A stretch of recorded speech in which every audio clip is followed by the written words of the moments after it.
Well, the time has come, and so have we. You know, I had to explain this joke to Teach because he's never played this game before. Well, I hadn't ever played this game before.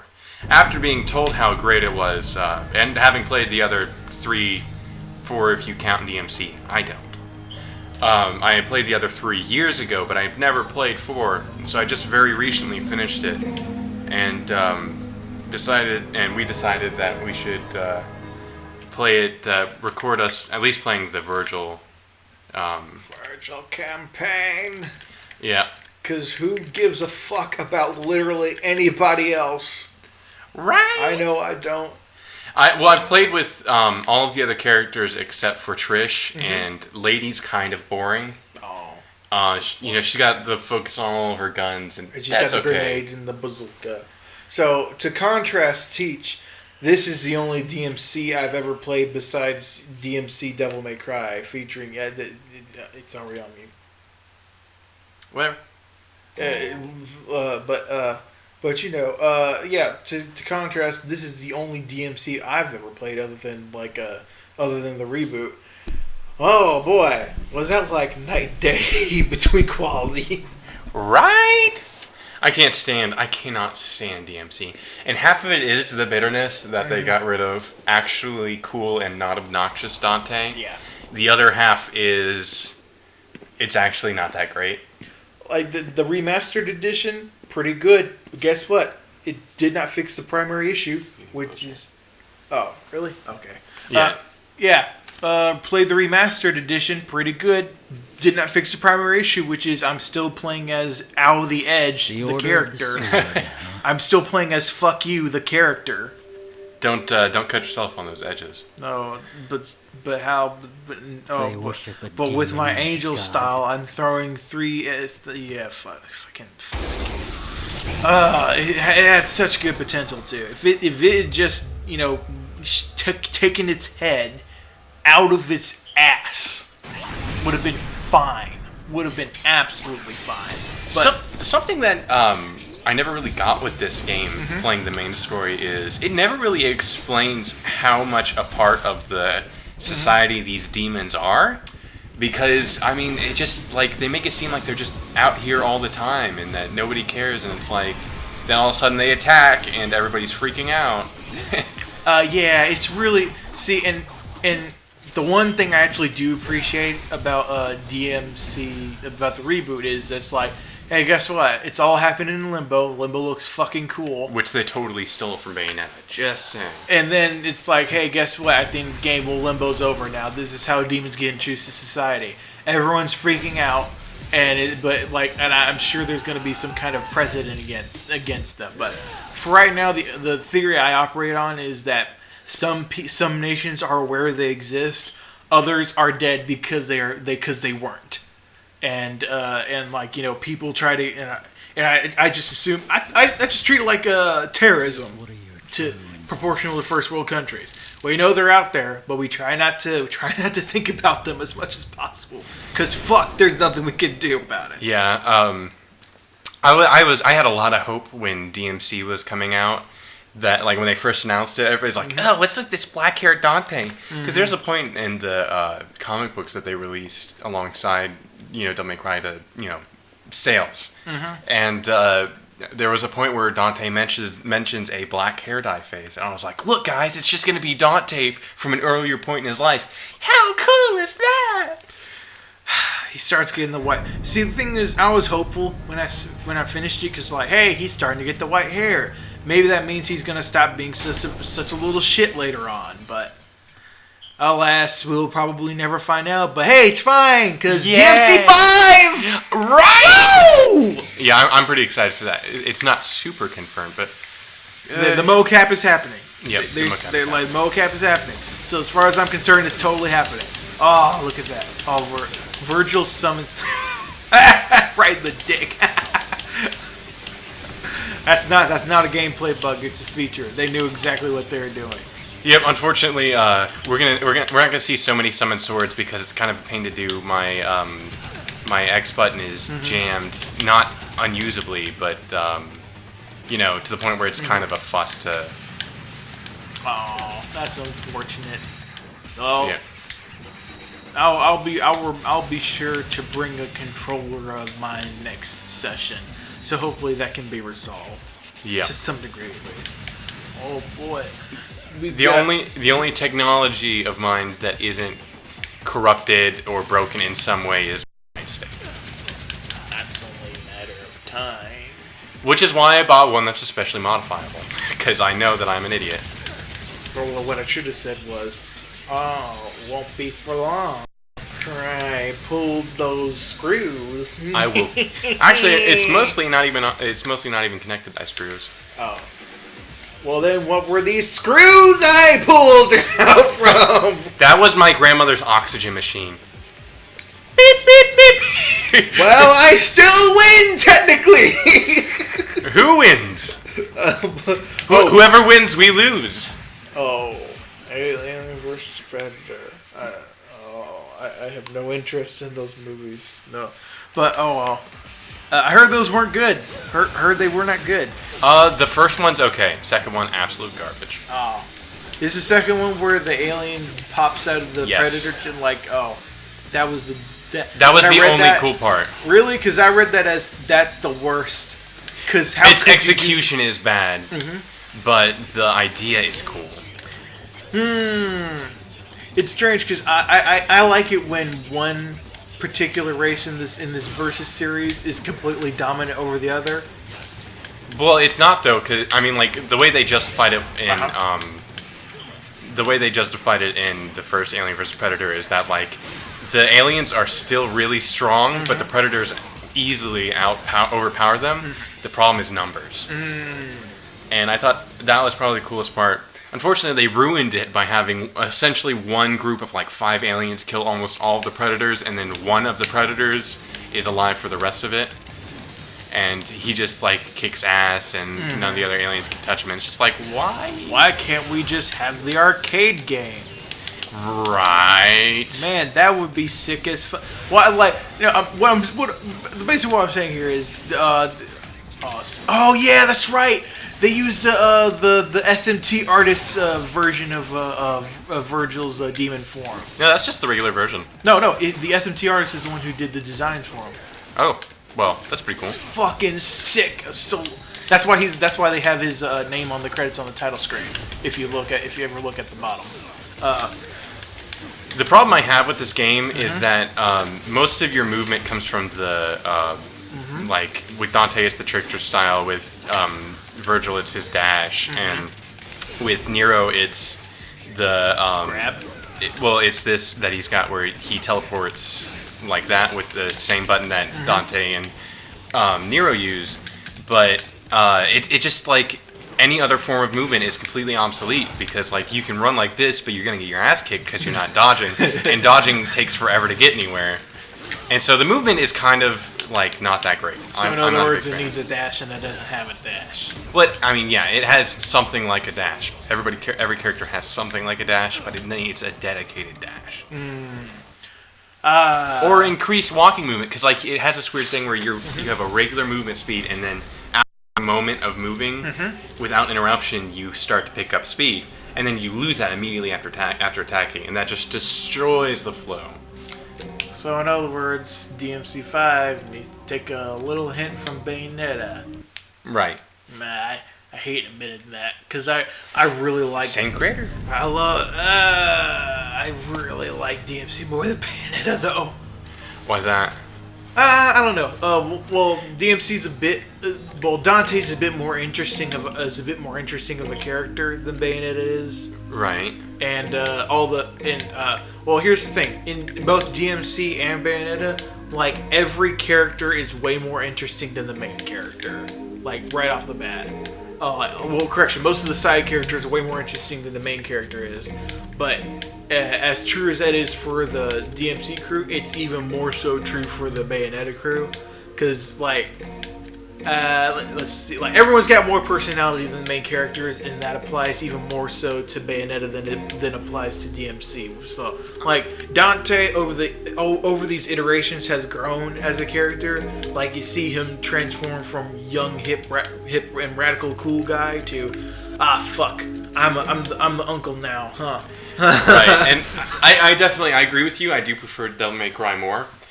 I'm not necessarily uncomfortable with the idea of the whole dominatrix thing that Bayonetta's got going on, but I don't find it that interesting. I just don't find I don't find it enough of a selling point for the character. It's also because of the way the characters act, I can see Dante like tripping over his dick or something, or just looking like an idiot.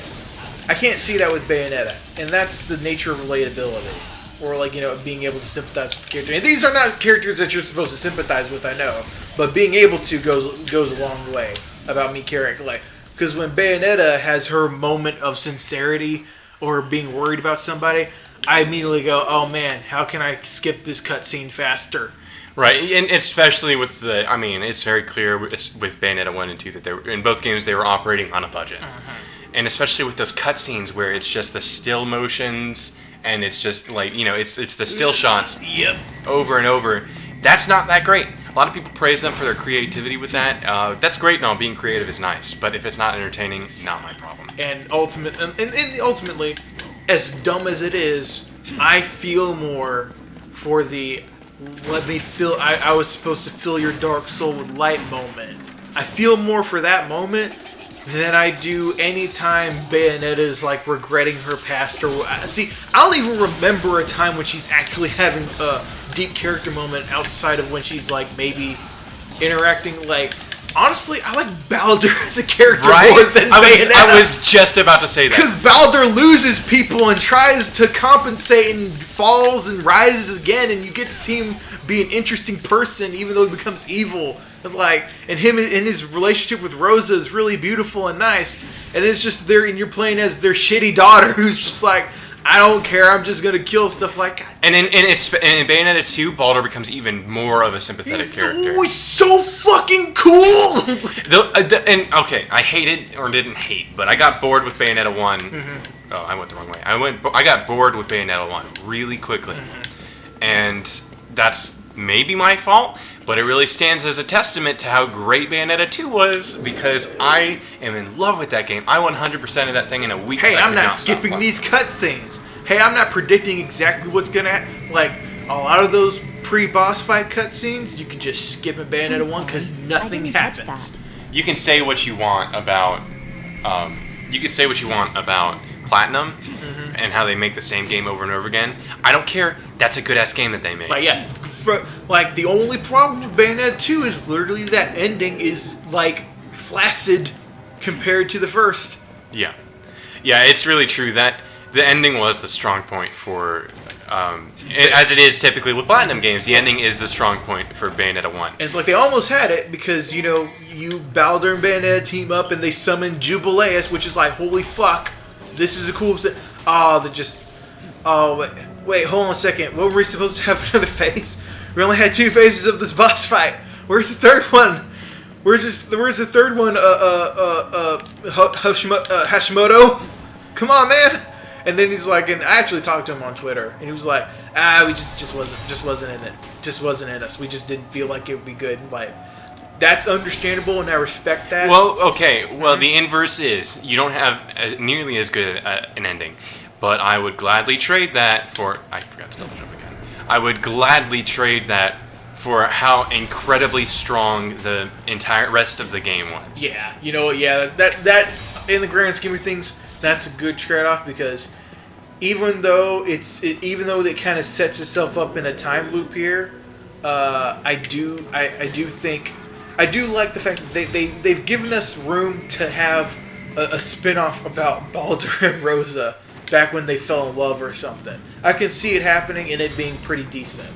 And in the way that they set things up with Loki and Aesir, even though those were easily the messiest parts of that storyline, not the worst, but the messiest. There's stuff there. They left it open, but they didn't make it sequel bait because boy, if I was them, I wouldn't be expecting any sequels. Right. Oh, but not to mention the extra content that was in there for being. I am so glad it was exclusive for the Wii U. First of all, because I had a Wii U. Yeah. Second of all, because the shit you get Like I didn't even really care that much about the Star Fox one. I was playing with the Beach one because you get to fucking summon Bowser. Yeah, like that was just so cool. Because I kind of wish they and they even gave her like a chain chomp weapon. Or was that in? That must have been in the one. I didn't play the Wii U version of Bayonetta 1, Yeah. which I was thinking about doing it. But yeah, I don't know.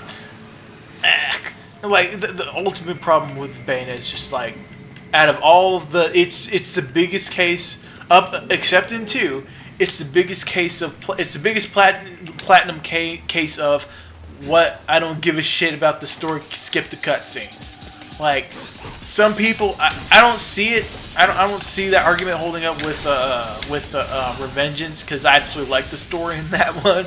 Even though it was kind of hard to follow. So good! Like, because even though the story is hard to follow, all the characters are interesting and likable. Sam is probably my favorite. Like, okay, maybe his boss fight wasn't that as good as it could have been, but I think his character is definitely my favorite iteration of the parallel.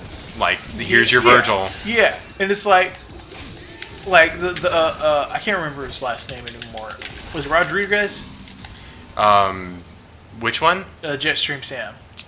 Sam Rodriguez. Yeah, probably. That sounds stereotypically Brazilian enough. But it's like, hey, guess what? Your dad was a kick-ass samurai too. He also had this AK-47 machine gun sword. Like, He barely has any cybernetic augmentations. What? Fucking hell! That's probably the most not Metal Gear thing I've ever seen out of a Metal Gear game, but still probably one of the coolest. And it's like, God dang, it's such a and again, like even if you're barely holding on with this, what was it, child soldier brains being taken out of the child, whatever, and then Senator comes with the mech. I don't care. Listen, it doesn't matter, because guess what? Mistral is great. Monsoon is an annoying fuck, but he's still kind of good.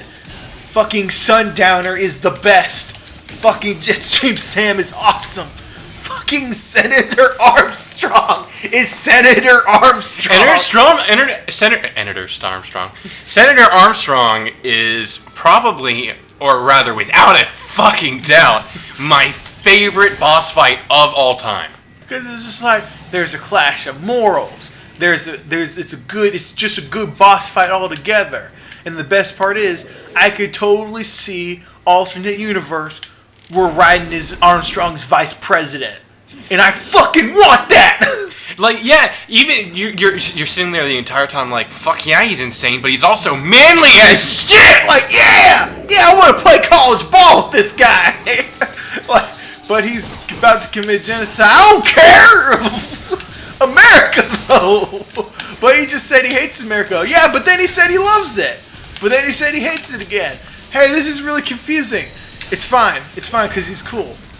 But, like, yeah, it's just like so many, oh, we're never going to get Revengeance 2, and that kills me inside.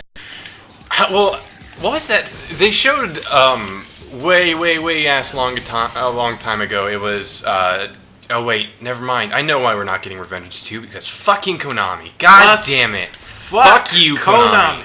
Fuck. That was the only good thing. You ruined Castlevania like 10 years ago, and that's fine.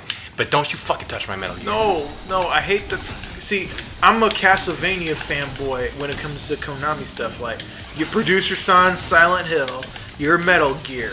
Producer-san is also Metal Gear. He's the only person I know who can challenge me in Metal Gear trivia.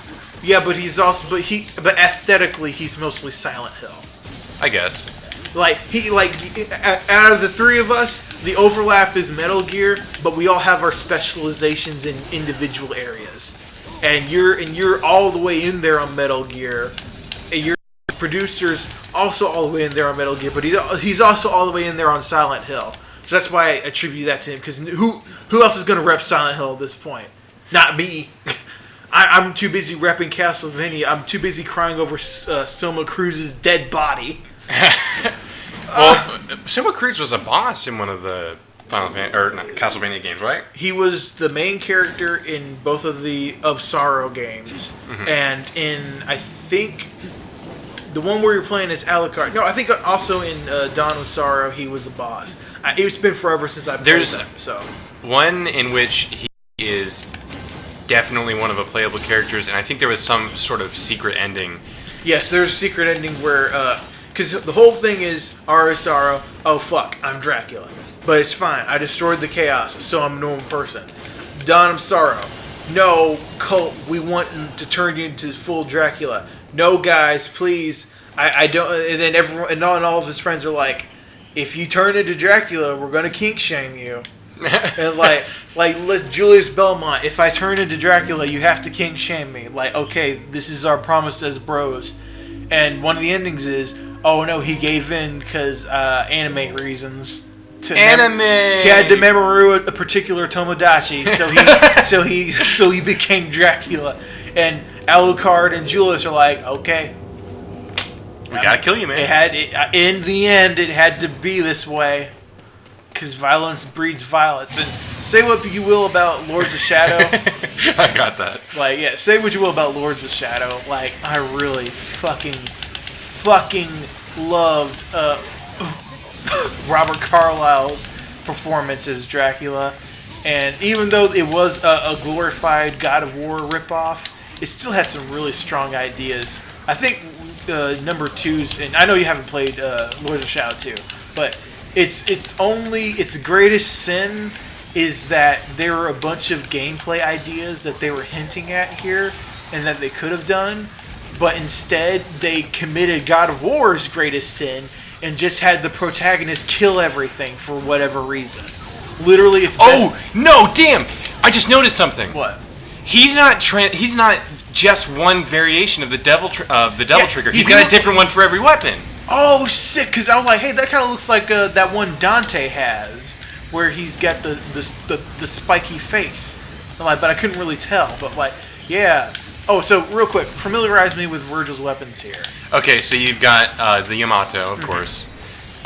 You've got. Oh, by the way, Yamato, bona fide Madama Butterfly killer.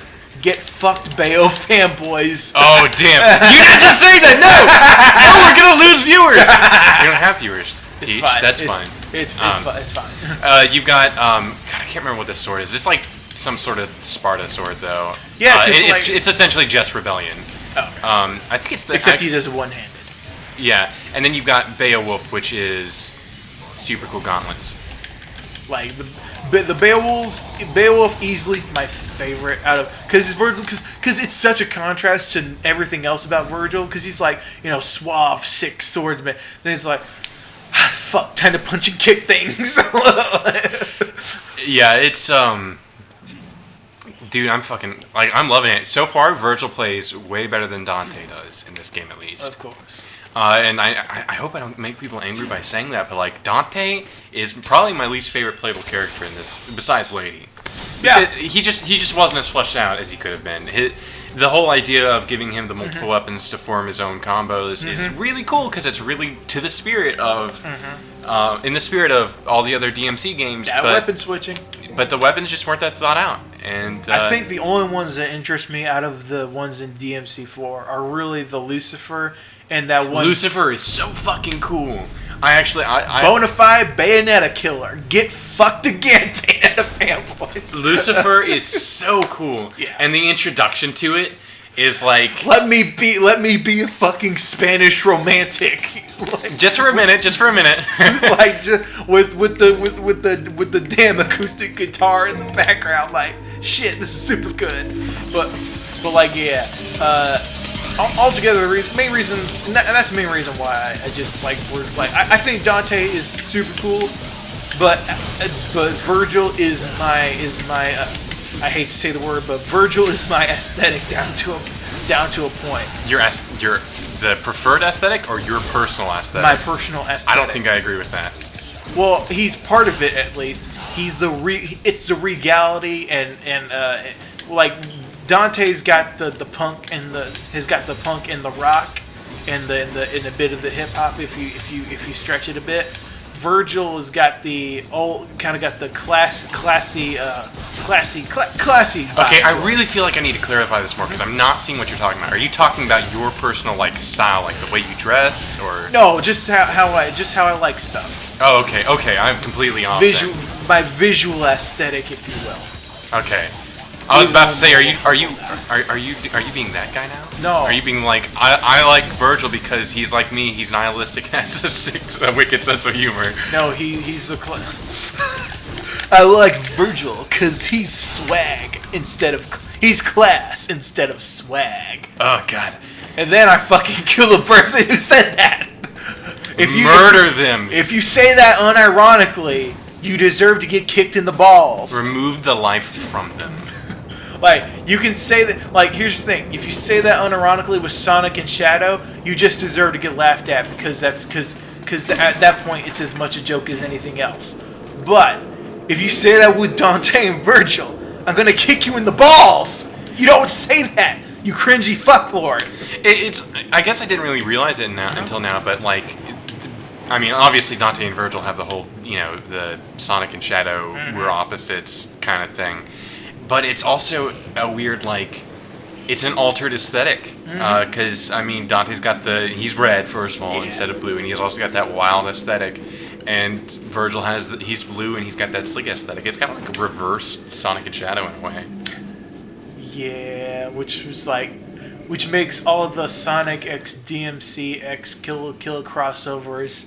Like, listen, I know that sounds terrible, but I just like it for some reason. Satsuki's Bay. Yeah. Straight up, fuck Ryuko. Despite our drastic differences in like our preferences for women, we seem to have the same like waifu opinions. Okay, seriously, these guys, my favorite enemies in this game, other than like the knights, in the armor. I hate fighting them just because of that move they have where they heal themselves. It really, I just don't like fighting them. But yeah, I get, like, aesthetic-wise, I agree. Fighting game character, we've said aesthetic too many times already. We're fucking turning it into Tumblr. Damn it. But it's fine. It's fine. Why? Here's the part where Teach edits in some vaporware music. What? You don't know what vaporware music is? No, of course I don't. Oh boy, do I have a treat for you. So remember the part in the Monster Girl game demo where you meet the Doulahan chick? I didn't make it that far. You didn't? No, I actually didn't finish it. My hard drive crashed and I didn't take the time to re-download it. Well, I will be sure to fix that later. I just want to clarify for everybody, I'm not a Monster Girl kind of guy, but Fen, I'll edit that out. Don't worry about it. But Fen was adamant that I play this one, and I'll admit that I was desperately charmed by it, but I am still off-put by the Monster Girl aspect. I will respect the fact that you do not like Monster Girls, but I will not and I won't understand in the slightest, and that's purely my fault. Yeah, but what is it? Mon Girl Game Moo? Is that what it's called? Monster Girl Game, yes. Yeah, and it is very haha tropes, haha laugh at them kind of thing, and I think that once again I found it very charming. Just from following the development of the game, I can already it is actually gonna get a bit more emotionally deep than that, but not in the we're trying to be emotionally deep. It's just like, hey, guess what? A lot of these extra characters that you'll see throughout the game is they are interesting on their own. Basically, it's just like, yeah, you know what? I realized something. The only reason why I don't understand why you don't like Monster Girls is because I'm so far down the degeneracy hole. All things considered, people should not like girls that are partially monsters. I don't dislike them. I just don't find them sexually attractive. Well, that's the thing, right? I don't even find the fact that they're monsters to be well. Correction, I now do, but But starting out is the fact that they're so human despite having those monstrous aspects that are. You constantly, and I'm not going to delve deep into the conversations we've had about your fetishes, but you constantly consider yourself a fetishist based on certain things that you've seen, and I've come to realize that it's not true that you're necessarily into that fetish. It's just that the source that attracted you to that fetish is particularly romantic. You're a romantic, Fen. Oh no! You're desperately romantic, and I think that's hilarious. Oh no! He's right. I'll fucking fall for anything. If I trust somebody, I'll fucking fall for anything. You remember that time that one dude tried to trick us into thinking that we didn't have. Oh, cool. Bro just texted me about Hardcore Henry.